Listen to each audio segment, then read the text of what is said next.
இனிமையான நாள் இன்றைய நாள். இதை போல அற்புதமான ஒரு தருணம் வாழ்வில் இனி வாய்க்குமா என்கிற அளவுக்கு மறக்க முடியாத ஒரு நாளாக நம் மூளையின் நியூரான்களில் பதிந்துவிட்ட நாள் இந்த நாள். அற்புதமான இந்த பள்ளியின் எத்தனையோ சிறப்பான செயல்பாடுகளில் ஆற்றல் மிகுந்த செயல்பாடாக இன்றைக்கு நிகழ்ந்து கொண்டிருக்கிறது. அதாவது தமிழ் இலக்கிய பேரவை துவக்க விழா. அந்த அற்புதமான விழாவிற்கு தலைமை பொறுப்பேற்று சிறப்பித்து தருமாறு ஆத்தூர் சட்டமன்ற உறுப்பினர், மதிப்பிற்கும் மரியாதைக்கும் உரிய எங்கள் உங்கள் உயர்திரு எம்.ஆர். சுந்தரம் ஐயா அவர்களை எங்கள் சரஸ்வதி மெட்ரிக் மேல்நிலைப் பள்ளியின் சார்பாக மிகுந்த பணிவன்போடு வேண்டி விரும்பி கேட்டுக்கொள்கிறேன். பொறுப்பை ஏற்று வேலை பளுவின் காரணமாக, காலச்சூழல் காரணமாக சற்று தாமதமாக வர இருக்கின்ற ஆத்தூர் பகுதியினுடைய காவல் துணை கண்காணிப்பாளர், மதிப்பிற்குரிய வணங்குதற்குரிய இரா மு முத்துநெல்லியப்பன் ஐயா அவர்களையும் தாமதமாக வந்தாலும் முன்னிலை பொறுப்பை ஏற்று சிறப்பித்து தருமாறு எங்கள் சரஸ்வதி மெட்ரிக் மேல்நிலைப் பள்ளி நிர்வாகத்தின் சார்பிலும் மாணவர்கள் சார்பிலும் பெற்றோர்கள் சார்பிலும் மிகுந்த அன்போடு வேண்டி விரும்பி கேட்டுக்கொள்கிறேன். இப்பொழுது இந்த விழாவுக்கான மேடை, அதாவது தமிழ் இலக்கிய பேரவையினுடைய துவக்க விழா மேடை மதிப்பிற்கும் பாராட்டுதலுக்கும் மிகுந்த போற்றுதலுக்கும் உரிய எங்கள் ஆத்தூர் தொகுதியினுடைய சட்டமன்ற உறுப்பினர் உயர்திரு எம்.ஆர். சுந்தரம் ஐயா அவர்களிடத்தில் இந்த விழா மேடை ஒப்படைக்கப்படுகின்றது. நிகழ்ச்சியின் தொடக்கமாக அடுத்தபடியாக தமிழ் தாய் வாழ்த்து.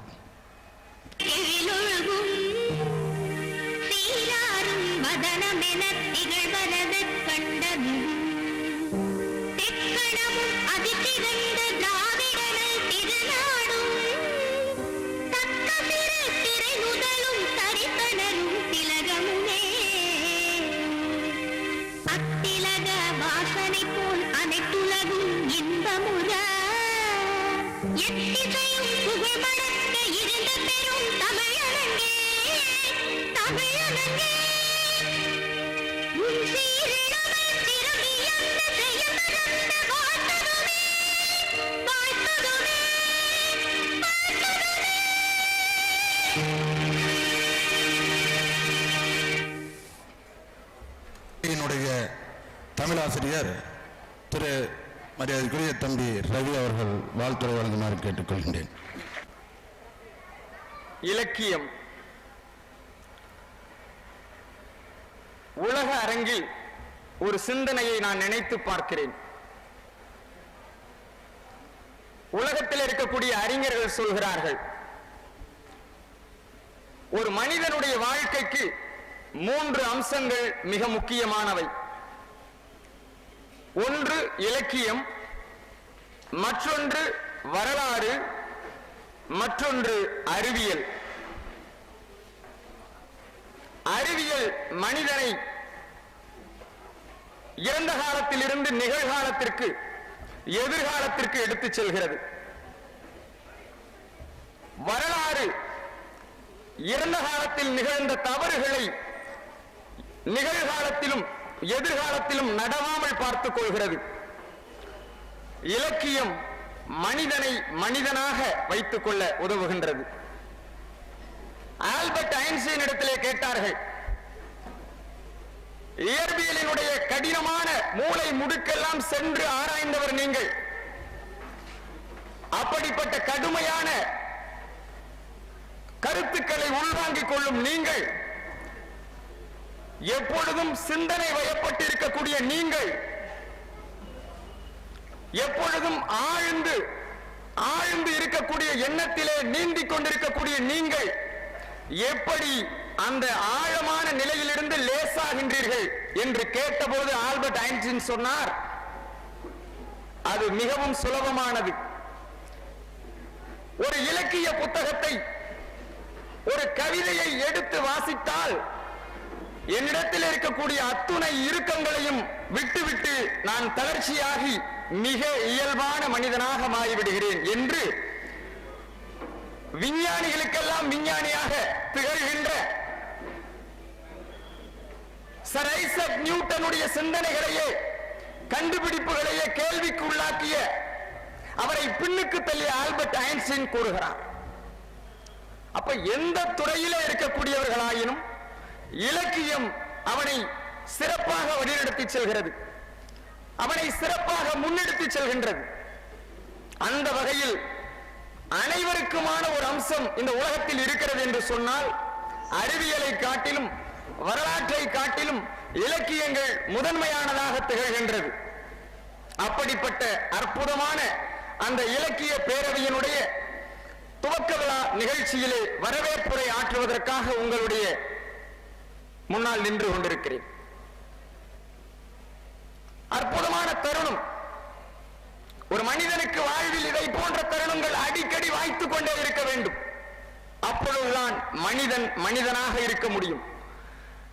அப்பொழுதுதான் மனிதனுக்குள் இருக்கக்கூடிய, மனிதனுக்குள் நடமாடிக்கொண்டிருக்கக்கூடிய மிருகங்கள் சாகடிக்கப்பட்டு சாதாரண எளிய மனிதர்கள் வலிய மனிதர்களாக, இறை நிலையை அடையக்கூடிய மனிதர்களாக, உன்னதமான மனிதர்களாக, சாதாரண ஆத்மாக்கள் மகாத்மாக்களாக மாறுவதற்கு இந்த இலக்கியங்களும் கவிதைகளும் இதை சார்ந்த பகுதிகளும் நமக்கு துணை புரிகின்றன என்று சொன்னால் அது மிக இல்லை.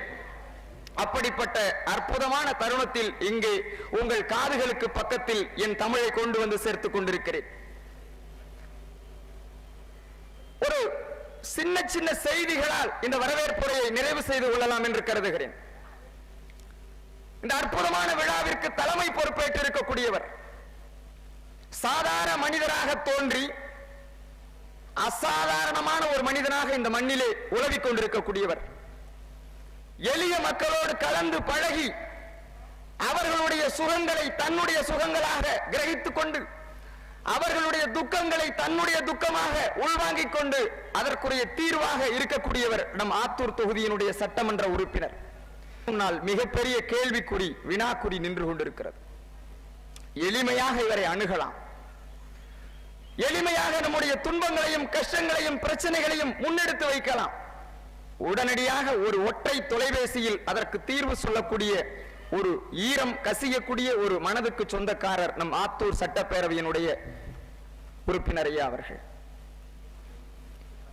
இவரை பற்றி சொல்வதற்கு இங்கு ஒன்றுமே கிடையாது. ஏனென்றால் அவர் செயல் ஒரு காந்தியவாதியாக தன்னை இந்த மண்ணிலே தொடர்ந்து இயக்கிக் கொண்டிருப்பவர், காந்திய கொள்கைகளை தன்னுடைய மனதினுடைய முன் பக்கத்தில் வைத்து அதை ஒவ்வொரு நாளும் கடைபிடித்துக் கொண்டு வருபவர் லால் பகதூர் சாஸ்திரி.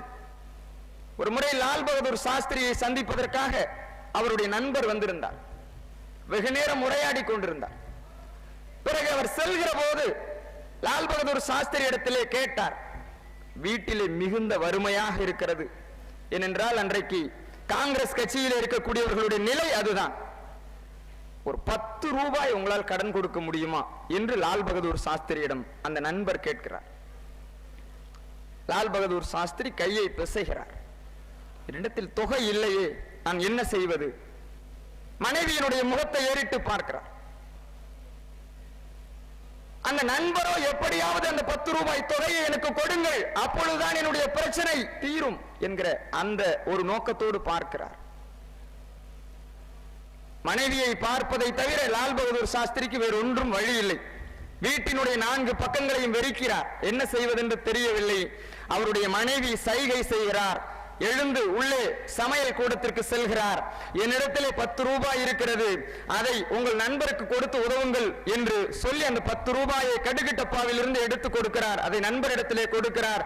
நண்பர் மிகுந்த மகிழ்ச்சியோடு மலர்ச்சியோடு அதை பெற்றுக்கொண்டு நன்றி என்கிற 3 எழுத்துக்களை கொண்ட அந்த வார்த்தையை சொல்லிவிட்டு கண்கள் கசிய விடைபெற்று சென்று விடுகிறார். சென்ற உடனே லால் பகதூர் சாஸ்திரி மனைவியை பார்க்கிறார். ஆமா, மாச கடைசி என்கிட்டயே காசு இல்ல, உங்ககிட்ட இப்படி 10 ரூபாய் இருந்தது எனக்கு சம்பளம் காங்கிரஸ் கமிட்டியில இருந்து 30 ரூபா கொடுக்குறாங்க, அது நம்ம குடும்ப செலவுக்கு தான் சரியா இருக்கு, எப்படி உங்ககிட்ட கூடுதலா 10 ரூபா எப்படி அப்படின்னு அந்த அம்மா சொன்னாங்க, வேற ஒண்ணும் இல்லைங்க, நீங்க 30 ரூபா மாதம் மாதம் கொடுக்குறீங்க, அதுல 25 ரூபாயை செலவு பண்ணிட்டு 5 ரூபாயை நான் மிச்சம் பிடித்து வைத்திருந்தேன், அதிலே நீண்ட தொகைதான் அந்த 10 ரூபாய், அதைத்தான் உங்கள் நண்பருக்கு உதவ சொல்லி நான் கொடுத்தேன் என்று சொன்ன பொழுது லால் பகதூர் சாஸ்திரி சொன்னார், இனிமேல் நான் உடனே என்னுடைய அலுவலகத்துக்கு சென்றதும் காங்கிரஸ் காரியாலயத்திற்கு எழுதி எனக்கு இனிமேல் 25 ரூபாய் சம்பளம் போதும், என் குடும்ப செலவுக்கு அது போதும் என்று நான் இப்பொழுதே அறிவித்து விடுகிறேன், சொல்லி விடுகிறேன் என்று லால் பகதூர் சாஸ்திரி சொன்னார். இதுதான் காங்கிரஸ், இதுதான் காங்கிரசினுடைய இயக்கம், இதுதான் காங்கிரசினுடைய செயல்பாடு. இப்படி எளிமையாக கைத்தறி ஆடைகளை அணிந்து கொண்டு மக்களுடைய உள்ளங்களுக்கு அருகிலே சென்ற ஒரு இயக்கம் இந்த உலகத்தில் இருக்கிறது என்று சொன்னால் அது காங்கிரஸ் பேர் இயக்கம் தான். இன்றைக்கு அமெரிக்கா, அரை உலகம் என்று சொல்லக்கூடிய அமெரிக்க தேசத்திலே பாரக் ஒபாமா என்று சொல்லக்கூடிய ஒரு கருப்பின தலைவன் உருவாகி இருக்கிறான். அவனைத்தான் இன்றைக்கு உலகமும் அமெரிக்க மக்களும் ஒரு தேவதூதர்களாக பார்த்துக் கொண்டிருக்கிறார்கள். அவனால் தான் இந்த அமெரிக்க தேசத்திற்கு ஈரான் பிரச்சனையில் ஏற்பட்ட அவமானம் கரையும் தீரும் என்று பார்த்துக் கொண்டிருக்கிறார்கள். அப்படிப்பட்ட அந்த பாரக் ஒபாமா என்று சொல்லக்கூடிய அந்த கருப்பின தலைவன் தன்னுடைய அலுவலகத்தில் ஒரே ஒரு படத்தை மாட்டி இருக்கிறான். அந்த படம் வேறு எதுவும் இல்லை, தமிழர்களே, இந்தியர்களே, நீங்கள் பெருமைப்பட்டுக் கொள்ளுங்கள், நம்முடைய மகாத்மா தேசப்பிதா அண்ணல் காந்தியடிகள் அவர்களுடைய ஒரே படம். அப்படி ஒரு இயக்கத்திற்கு சொந்தக்காரர் 20 ஆண்டு காலமாக அந்த காங்கிரஸ் பேர் இயக்கத்திலே தன்னை ஈடுபடுத்திக் கொண்டு மக்களுக்கு சேவைகளை ஆற்ற வேண்டும் என்கிற உணர்வோடு செயல்பட்டுக் கொண்டிருக்கக்கூடியவர் தான் நம் ஆத்தூர் தொகுதியினுடைய சட்டமன்ற உறுப்பினர் மதிப்பிற்குரிய எம்.ஆர். சுந்தரமையா அவர்கள். அவர்களுடைய செயல்பாடுகள் சொல்லில் அடங்காதது, பட்டியலுக்குள் அடங்காத செயல்பாடுகளுக்கு உரியவர் அவர். சமீபத்திலே நரசிங்கபுரத்திலே 6 குழந்தைகள் என்ன காரணத்திற்காக இறந்தார்கள் என்பது தெரியாமலே ஒரு மர்மமாக இருந்தது. ஒவ்வொரு நாளும் அடுக்கடுக்காக தொடர்ச்சியாக குழந்தைகள் உயிர்விட்டுக் கொண்டிருந்தனர். அதுவும் ஒரே தெருவை சேர்ந்த 6 குழந்தைகள். மக்கள் திகைத்து நின்றார்கள், துடித்து போனார்கள். என்ன காரணம் என்றே தெரியவில்லை, எப்படி அதற்கு தீர்வு காண்பது என்றும் தெரியவில்லை. இறுதியாக நம் ஆத்தூர் சட்டமன்ற உறுப்பினர் ஐயா அவர்கள் தலையிட்டு உடனடியாக அறுவை சிகிச்சை செய்து பிண பரிசோதனை செய்து அந்த மரணத்திற்கான காரணம் அவர்கள் உண்ணக்கூடிய உணவிலே குருணை மருந்து அந்த விஷம் கலந்திருந்தது, அதனால்தான் அந்த குழந்தைகள் தொடர்ந்து இறந்தன என்பதை கண்டறிந்து இதை உடனடியாக மாண்புமிகு தமிழக முதல்வர் டாக்டர் கலைஞர் ஐயா அவர்களிடத்திலே சொல்லி அவர்களுக்கு 50,000 ரூபாய் உடனடியாக நிதி உதவி கிடைப்பதற்கு வழிவகை செய்தவர்தான் நம்முடைய ஆத்தூர் தொகுதியினுடைய சட்டப்பேரவை உறுப்பினர் ஐயா அவர்கள். அடுத்து இன்றைக்கு நாட்டிலே இந்த மண்ணிலே ஒரு மிகப்பெரிய பிரச்சனை தண்ணீர் பிரச்சனை. உலகத்தில் 75% நீரால் இந்த உலகம் சூழப்பட்டிருக்கிறது. ஆனால் குடிநீர் என்று பார்த்தால் வெறும் 2.7% மட்டும்தான். 75% தண்ணீர், ஆனால் குடிப்பதற்குரிய நீர் வெறும் 2.7% மட்டுமே. அந்த தண்ணீர் ஆத்தூர் பகுதி வாழ் மக்களுக்கு கிடைக்கவில்லை சரியாக. நானும் நம் பள்ளியினுடைய தலைவர் ஐயா அவர்களும் ஐயாவினிடத்தில் இந்த விழாவிற்கு வருமாறு அந்த கோரிக்கையை வைப்பதற்காக அவருடைய அலுவலகத்திற்கு சென்று கொண்டிருந்த போது அங்கே நகராட்சி ஆணையர்களோடு சேர்ந்து குடிநீர் பிரச்சனையை எப்படியாவது தீர்த்து வைக்க வேண்டும், அதை சரி செய்தால் அதை விட இந்த மக்களுக்கு நான் செய்யக்கூடிய தொண்டு வேறு எதுவும் இல்லை என்று உறுதியாகவும் இறுதியாகவும் ஆணித்தரமாகவும் சொன்னார்கள். அந்த பிரச்சனை நான் அங்கிருக்கக்கூடியவர்களை விசாரித்த பொழுது கொஞ்சம் கொஞ்சமாக சீராகி இன்றைக்கு தண்ணீர் பிரச்சனை ஆத்தூரிலே, ஆத்தூர் மாநகரத்திலே இல்லாமல் இருக்கிறது என்று சொன்னால் அதற்கு காரணகர்த்தா மூலகர்த்தா நம் ஆத்தூர் அந்த தொகுதியினுடைய சட்டப்பேரவை தலைவர் ஐயா அவர்கள் மட்டும்தான். தண்ணீர் பிரச்சனை தான் உலகத்திலே பெரிய பிரச்சனை. பாலை பாடிய பெருங்கடுங்கோ அருமையாக சொல்வான், பாலை நிலத்திலே செல்கிற போது அங்கே தண்ணீர் கிடைக்காமல் அவர்கள் தங்களுடைய தாகங்களை தீர்த்துக் கொள்வதற்கு வாய்ப்பில்லாமல் வழி இல்லாமல் கண்ணீரை வடிப்பார்கள். அப்படி வடிகிற கண்ணீரை நாவினுடைய நுனியால் தொட்டு தடவி தங்களுடைய தாகங்களை போக்கிக் கொள்வார்கள் என்று அந்த தாகத்தினுடைய கடுமையை பாலை பாடிய பெருங்கடுங்கோ சங்க இலக்கியத்திலே விவரிக்கின்றார். அப்படி இன்றைக்கு இந்த ஆத்தூர் நகரத்தினுடைய பெரிய பிரச்சனையாக இருந்த அந்த தண்ணீர் பிரச்சனையை ஐயா அவர்கள் தலையிட்டு சீராக்கி சிறப்பாக்கி இருக்கின்றார்கள். அடுத்து இந்த மண்ணிற்கு, இந்த ஆத்தூர் நகரத்திற்கு ஒரு இனிப்பான செய்தியை தந்தே தீர வேண்டும் என்கிற ஒரு வெறியோடு, ஒரு பற்றுதலோடு இருக்கக்கூடியவர் நம்முடைய ஐயா அவர்கள். அவர்கள் சட்டமன்றத்திலே பேசி 7.25 கோடி ரூபாய் செலவில் மிக விரைவில் சர்க்கரை ஆலையை அமைக்க வேண்டும், அந்த சர்க்கரை ஆலையை அமைப்பதற்கான ஆணையை கையோடு பெற்று வந்திருக்கிறார். விரைவிலே சர்க்கரை ஆலை அமைக்கப்படும், இந்த பகுதி சுபிட்சமாக அமையும் என்பதையும் இந்த நேரத்திலே தெரிவித்துக் கொள்வதில் மகிழ்ச்சி அடைகின்றேன். இதற்கும் இவருடைய கரங்களும் இவருடைய முயற்சியும் தான் காரணமாக இருந்திருக்கின்றன. அடுத்து நமக்கு தெரியும், விநாயகபுரத்திற்கு அருகிலே நீதிமன்றம் கட்டுவதற்காக கட்டட அந்த இடம் ஒதுக்கப்பட்டிருக்கிறது. அதற்கும் கடுமையாக போராடி ஒருங்கிணைந்த நீதிமன்றத்தை கொண்டு வர வேண்டும் என்பதற்காக சட்டமன்றத்திலே பேசி 7.5 கோடி ரூபாய் செலவில் அந்த இடத்திலே கட்டடங்கள் அமைக்கப்பட்டு ஒருங்கிணைந்த நீதிமன்றம் அமைய வேண்டும் என்பதற்காகவும் போராடி அந்த வாய்ப்பை இன்றைக்கு நம்முடைய சட்டமன்ற உறுப்பினர் ஐயா அவர்கள் பெற்று தந்திருக்கிறார்கள்.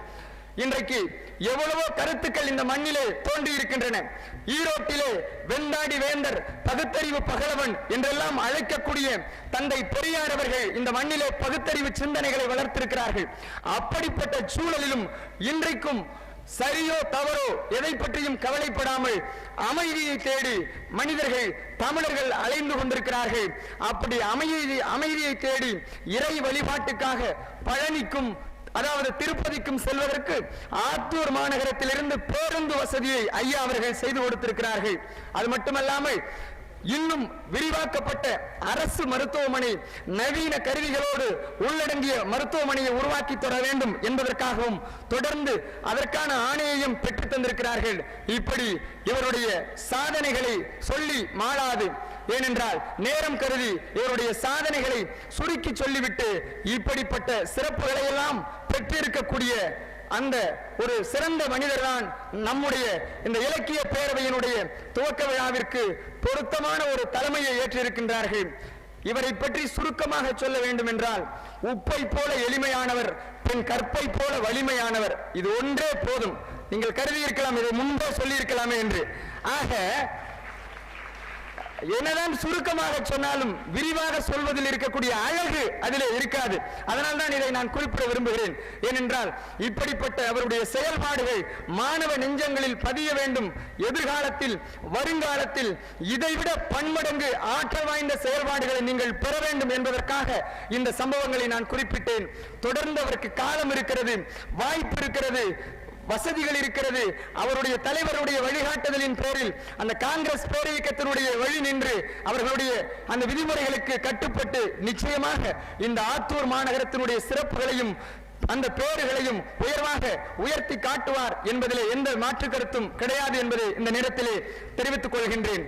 அப்படிப்பட்ட அற்புதமான இந்த விழாவினுடைய தலைமையை ஏற்றிருக்கக்கூடிய ஆத்தூர் சட்டமன்ற தொகுதியினுடைய உறுப்பினர் ஐயா அவர்களை இருகரம் கூப்பி சரஸ்வதி மெட்ரிக் மேல்நிலைப் பள்ளியின் சார்பில் வருக வருக என்று வரவேற்று மகிழ்கிறேன். ஆத்தூர் நகரம் ஒரு அமைதியான ஒரு நகரமாக இருக்கிறது. எனக்கு தெரிந்து இந்த நகரத்தை போன்று ஒரு அமைதியான நகரத்தை பார்க்கவே முடியாது. நீங்கள் கருதலாம், என்ன காரணம்? ஆத்தூரினுடைய அமைதி, சட்டம் ஒழுங்கு, இதை பற்றி உனக்கு என்ன தெரியும் என்று கேட்கலாம். என்ன தெரியும் என்பதை விட நான் கண்கூடாக பார்க்கின்றவன். ஏனென்றால் நானும் என் நண்பரும் ஏறத்தாழ இரவு 1 மணி வரையிலும் படிக்கக்கூடிய பழக்கத்தை கொண்டிருக்கக்கூடியவர்கள். அப்படிப்பட்ட நாங்கள் மேலும் படிக்க வேண்டும், கண் விழித்து இருக்க வேண்டும் என்று கருதி சட்டை கூட அணியாமல் வெறும் வேஷ்டியோடு நாங்கள் தார் சாலைகளில் நடந்து வந்து தேநீர் கடைகளிலே தேநீர் அருந்துவோம். காவல் காவலர்கள் சுற்றி சுற்றி வருவார்கள், எங்களை பற்றி விசாரிப்பார்கள். நாங்கள் இதை அதாவது சரஸ்வதி பள்ளியில் தமிழாசிரியராக இருக்கிறோம், ஆசிரியராக இருக்கிறோம் என்று சொல்லி நாங்கள் படித்துக் கொண்டிருக்கிறோம், கருத்துக்களை சேகரித்துக் கொண்டிருக்கிறோம், அதற்காக கண் விழிப்பதற்காகத்தான் தேநீர் இருந்ததற்காக இந்த சாலைகளை நடமாடி கொண்டிருக்கிறோம் என்று சொல்கிற போது ஆச்சரியப்பட்டு நீங்கள் தாராளமாக இயல்பாக பயமின்றி நடமாடுங்கள் என்று சொல்லி 1 மணிக்கு கூட பாதுகாப்புக்கு வழிவகை செய்யக்கூடிய சிறந்த காவலர்கள் இருக்கக்கூடிய ஒரு நகரம்தான் ஆத்தூர் நகரம். ஒரு பாதுகாப்பு உணர்வை ஒரு தாயினுடைய கருப்பையில் ஒரு குழந்தை இருக்கிற போது எப்படி அந்த குழந்தை பாதுகாப்பை உணருமோ அதை போன்ற ஒரு பாதுகாப்பை இன்றைக்கு தொடர்ந்து வழங்கி கொண்டிருப்பவர் தான் இன்றைக்கு ஆத்தூர் பகுதியினுடைய காவல் துணை கண்காணிப்பாளராக இருக்கக்கூடிய உயர் திரு இரா.மு. முத்துநெல்லியப்பன் ஐயா அவர்கள் தான் இன்றைக்கு இந்த விழாவினுடைய முன்னிலை பொறுப்பை ஏற்றிருக்கின்றார்கள். இன்னும் சிறிது நேரத்தில் அவர் வந்து விடுவார். அப்படி தாமதமாக வர இருக்கின்ற அவருக்கும் நம் பள்ளியின் சார்பிலே வருக வருக என்று வரவேற்பை வழங்கி உங்களிடத்திலே நான் என்னுடைய வரவேற்பை சொல்லிக்கொள்ள ஆசைப்படுகின்றேன். துவக்க விழாவினுடைய கதாநாயகன்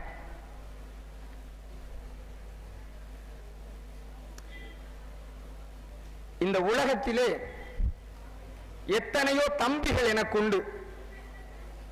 ஆனால் எனக்கு இருக்கின்ற ஒரே அண்ணன் அறிவுமதி அண்ணன் மட்டும்தான்.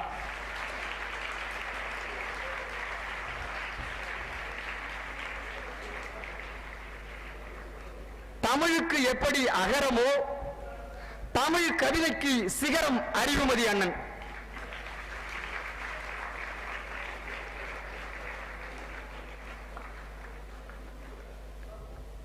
என் வாழ்வில் எனக்கு பிடித்த ஒரே ஆண் அறிவுமதி அண்ணன். இவருடைய பெயரை உச்சரிக்கிற போது மட்டும் என் மயிர்கால்கள் செங்குத்தாக நின்றுவிடும். ஏனென்றால் 95 அறிஞர் அண்ணா அரசு கலைக்கல்லூரியில் எதுவுமே தெரியாமல் வெறும் திரைப்பட மோகத்தில் மட்டும் சென்னைக்கு சென்று எப்படியாவது என் தமிழை விதைத்து வந்து விடலாம் என்கிற கனவோடு நான் புறப்படுகிற போது கிளம்புகிற போது எனக்கு ஒரே நம்பிக்கை அறிவுமதி அண்ணன். ஏனென்றால் 189 அபிபுல்லா சாலையில் எப்பொழுதும் தம்பிகள் கூட்டம். அந்த தம்பிகள் கூட்டத்தில் கடைசியாக சென்று உருப்படாமல் திரும்பி வந்தவன் நான். காரணம், நான் கடைசி வரை அண்ணனை அணுகுவதற்கு பயந்து கொண்டே வெளியில நின்று அவரை பற்றி விசாரித்து விட்டே வந்து சேர்ந்தவன். காலம் அண்ணனோடு தங்குவதற்கு 2 நாள்களை எனக்கு வழங்கி இருக்கிறது. இப்படிப்பட்ட அற்புதமான தருணம் வாய்க்கும் என்று நான் கனவிலும் நினைத்தவன் இல்லை. அப்படிப்பட்ட அற்புதமான வாய்ப்பை, சிறப்பை, நான் நேசிக்கக்கூடிய என் அண்ணனை, அவரோடு தங்குவதற்கான வாய்ப்பை, நான் நேசிக்கிற பள்ளி, நான் என் வாழ்நாள் முழுவதும் மறக்காமல் இருக்க நினைக்கின்ற ஒரே பள்ளி சரஸ்வதி மெட்ரிக் மேல்நிலைப் பள்ளி.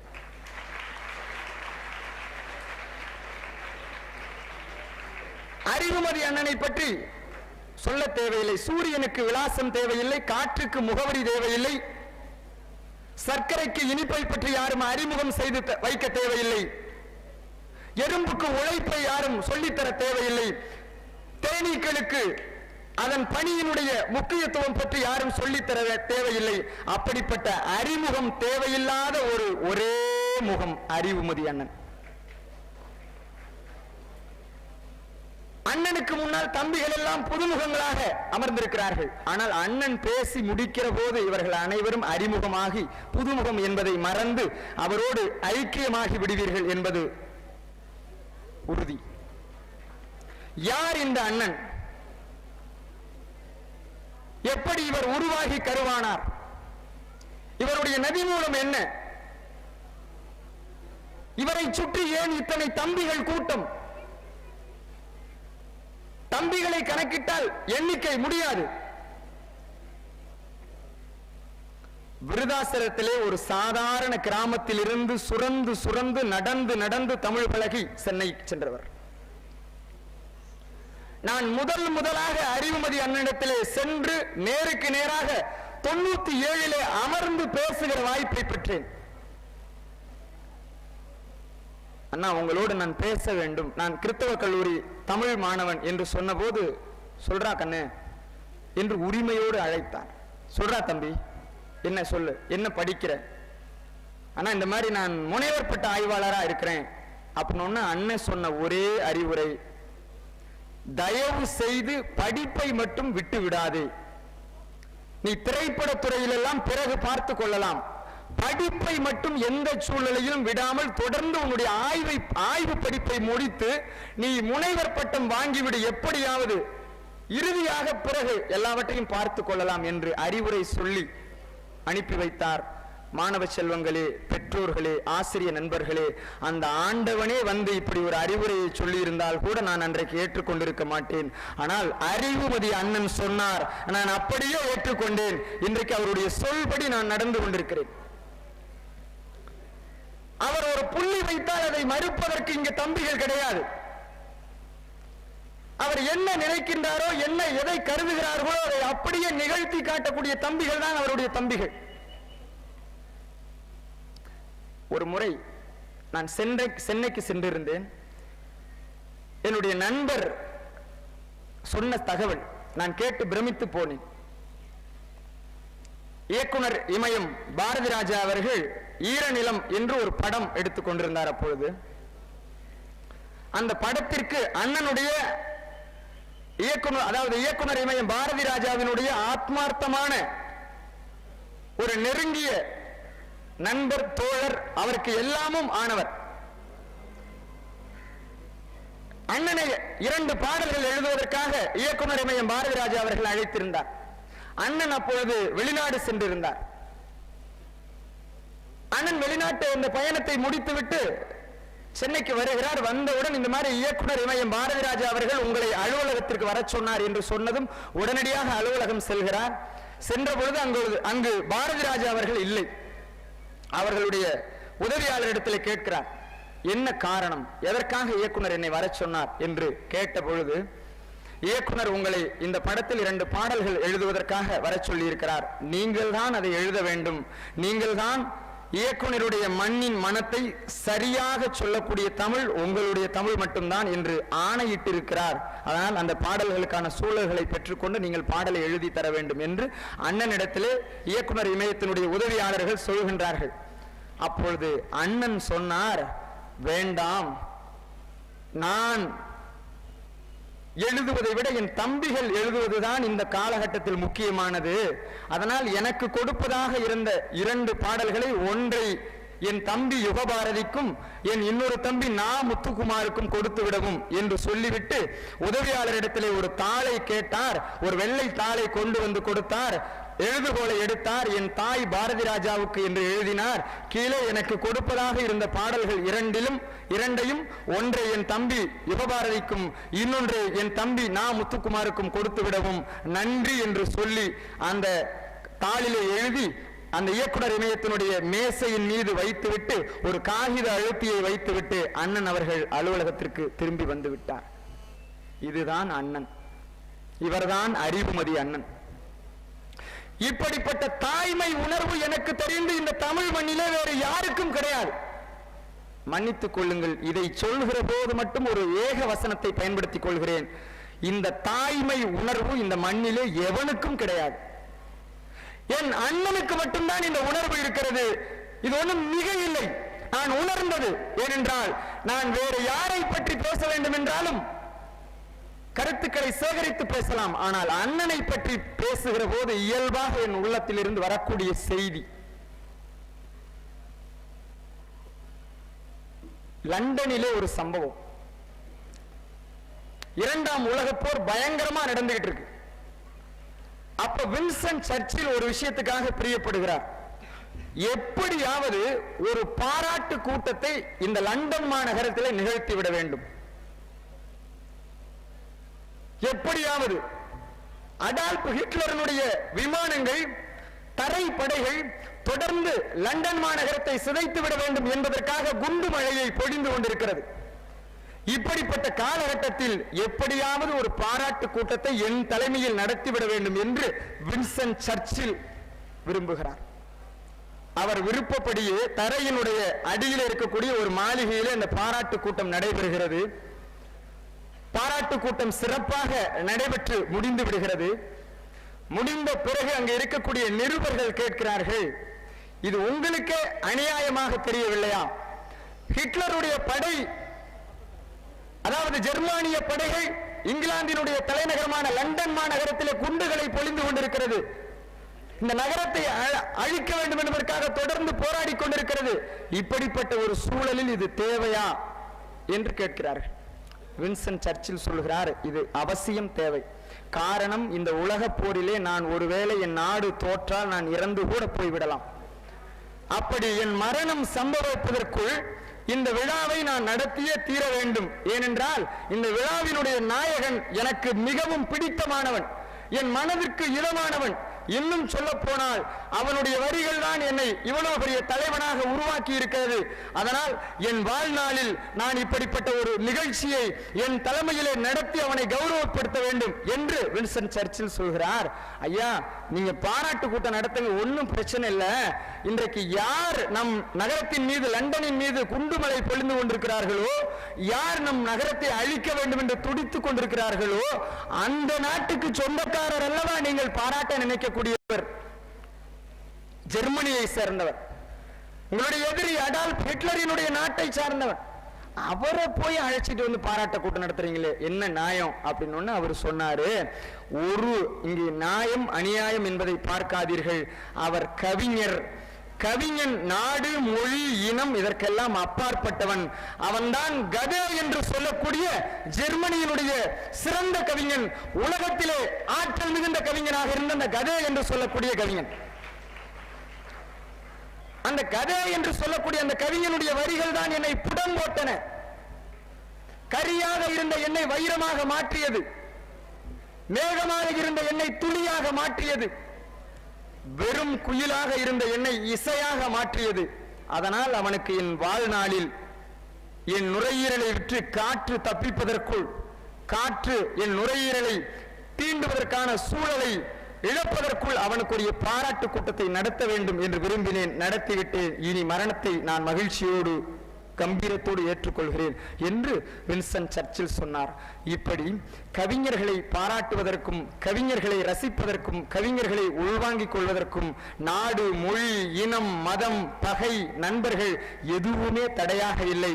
இதற்கெல்லாம் அப்பாற்பட்டு எதிரிகளே இல்லாமல் எல்லோருக்கும் பிடித்தமான முழுக்க முழுக்க அன்பு என்றால் அறிவுமதி அண்ணன், அறிவுமதி அண்ணன் என்றால் அன்பு என்கிற அந்த சொல்லுக்கு பாத்திரமானவர் அவர்தான் இன்றைக்கு இந்த விழாவினுடைய கதாநாயகனாக வீற்றிருக்கக்கூடியவர்.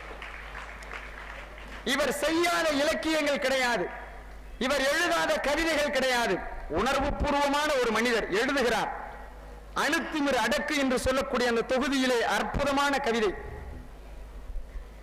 வியக்காதே எவரையும், இல்லை அதிசயம் எதுவும், வணங்காதே மதி மதி மதி என்று எழுதியவர்தான் அறிவுமதி அண்ணன். யாரையும் வியக்காத, யாரையும் வணங்காத, முடிந்தால் ஆற்றல் வாய்ந்தவர்களாக இருந்தால் அவர்களை மதியுங்கள், அது போதும் என்று சொன்னவர். மாணவர்களுக்கு, நண்பர்களுக்கு அற்புதமான அறிவுரைகளை, உணர்வுகளை சொன்னவர். சமீபத்திலே ஆனந்த விகடனில் எழுதினார், ராமேஸ்வரத்தில் எல்லோரும் குளித்து கரையேறுகிறார்கள், நாங்கள் குதித்து கரையேறுகிறோம் என்று இலங்கை தமிழர்களுடைய அந்த வழியை அற்புதமாக எழுதியவர்தான் அறிவுமதி அண்ணன். அப்படிப்பட்ட ஒரு அற்புதமான கவிஞர் அறிவுமதி அண்ணன் அவர்கள். அவர் உங்களிடத்திலே கருத்துக்களை சொல்வது என்பது மிகுந்த மகிழ்ச்சிக்குரிய ஒன்று. அதாவது பொதுவாக சொல்வார்கள், தம்பி உடையான் படைக்கு அஞ்சான் என்று சொல்வார்கள். இந்த அண்ணன் இருக்கிற வரை தமிழ் அஞ்சால் என்று சொல்லி அறிவுமதி அண்ணன் அவர்களை சரஸ்வதி மெட்ரிக் மேல்நிலைப் பள்ளியின் சார்பில் இருகரம் கூப்பி வருக வருக என்று வரவேற்று இங்கே திரளாக வந்திருக்கக்கூடிய பெற்றோர்களையும் தமிழ் சான்றோர்களையும் இன்னும் இருக்கக்கூடிய அறிஞர் பெருமக்கள், மாணவ செல்வங்கள் அனைவரையும் எங்கள் சரஸ்வதி மெட்ரிக் மேல்நிலைப் பள்ளியின் சார்பில் வருக வருக என்று கூறி இந்த அற்புதமான வாய்ப்பிற்கு நன்றி பாராட்டி விடைபெறுகிறேன். நன்றி, வணக்கம்.